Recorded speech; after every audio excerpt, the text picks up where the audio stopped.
What I'm going to do is break everything down over 2 videos so you know exactly what you need to do to get there. What's going on YouTube, it's Jason, and in this video we're going to be discussing something that doesn't really get talked about in the fitness industry, and that is how to get to 15% body fat. Let's face it, it's not sexy, it's not your typical 10% Hollywood star or your 7 to 8% fitness influencer who's shredded and selling their programs, and in most cases is on steroids.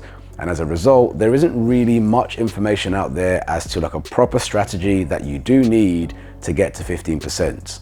What I'm going to do is break everything down over 2 videos so you know exactly what you need to do to get there. The first video, this video, is going to be covering what I would do if I was above 25% body fat and trying to get down to 20% body fat. And then in the next video, I'm going to cover what I would do if I was 20% body fat trying to go down to 15. Yes, it's all fat loss, but they are different phases and they require different approaches.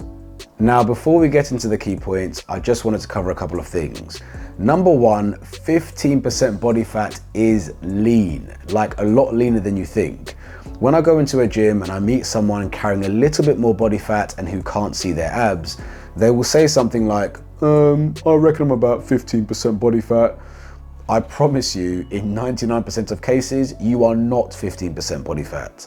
The reason I say that is because most professional athletes sit somewhere between 8 and 14% body fat. So if you're 15%, you're saying you're a touch higher than them. If you were, you would know when you looked in the mirror. Trust me, if you are truly 15% body fat, you are leaner than like 98% of men.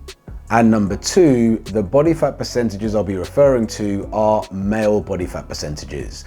Although the points that I'm going to make still apply to women, you're going to need to add about 8 to 10% to these numbers. Number 1, get an accurate idea of your body fat percentage. In my experience, if someone has never measured their body fat and is just guesstimating by look, they are probably 5 to 10% higher than what they think. And if someone has measured their body fat, usually by these scales at the gym or in their homes, they are typically around 3 to 5% higher than what the scale says. So what method should I use? I would say, if you can do it, try and use one of these, a body fat caliper. If someone measures you and they know what they're doing, this will typically be within about 1 or 2% of what your actual body fat would be. And also the other benefit of these is because they're accessible, most of the body fat percentages that you see in the magazines or on TV screens are body fat percentages that were measured with calipers. I mean, DEXA scans are the gold standard of body fat testing, but because they're nearly 200 quid and they're not as accessible, most people don't go off those readings. So yeah, I would say if you can use these, use them. If you can't use them, then yeah, use the scales at your gym. But as I said, add somewhere between 3 and 5% to that. I'm not going to go through all the different methods of body fat testing in this video, but if you'd like more information, I did a video covering all of that somewhere here. Give it a watch. Point number 2, linked to point number 1, is do the maths. You need to figure out what your starting body fat is and therefore how much you need to lose to get to 20% body fat and then eventually 15% body fat. So let's say, for example, you were 150 pounds, which is around 68 kilos. If you wanted to find out what 1% of your body fat is, you would divide that by 100, which is 1.5. I'm not sure whether you can see that or not, but that is 1% of your body fat. So if you're looking to lose 10% of your body fat, you times that by 10, you need to lose 15 pounds. Without knowing how much you need to lose or what you're working towards, a lot of people end up in no man's land and end up giving up. Number 3, accept that your nutrition needs work. As a trainer over the last 10 years, every single week without fail, I'll get someone who is overweight message me and say they need to lose weight. And I say to them, you need to work on your nutrition. And they come back to me with something like, I know about nutrition, I know what to eat, what's the best workout to lose fat? Respectfully, if you are carrying more body fat, you don't know how to eat, and or your nutrition is not being matched to your goals, your body type, and your activity level.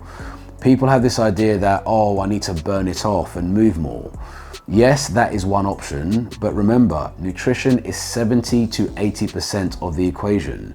meaning that if you nailed your nutrition, you could get in shape without doing any activity. Yes, any activity. Nutrition is that important. So before you go trying to design this elaborate workout, make sure that your nutrition is properly being matched to your goals. Point number 4 is to start tracking your nutrition. The amount of people I see say that they don't like tracking calories, it's extreme, but they're struggling to lose weight. Clearly, their guesstimates or their numbers are out. Go online, look at a TDEE calculator, which will give you a guesstimate of how many calories you burn in a day. Once you have that number, take about 10 to 20% off that number to create a deficit, and then see how you go from there. Remember, those calculators are just a guesstimate. Don't take them as gospel. Trial the calorie limit and see how you go. And final point is resistance training. Can I do training at home? Yes, you can. Can I do calisthenics? Yes, you can, but you're just simply not going to build the same amount of muscle as you would resistance training. Remember I said before that nutrition will get you in shape, and that is the main part of the equation. That's going to help you lose body fat, but in terms of building that lean, muscular, aesthetic physique that all of us crave, you're not going to build that really unless you resistance train. So that means lifting weights, dumbbells, barbells, and making sure that you're focusing on compound exercises in your training.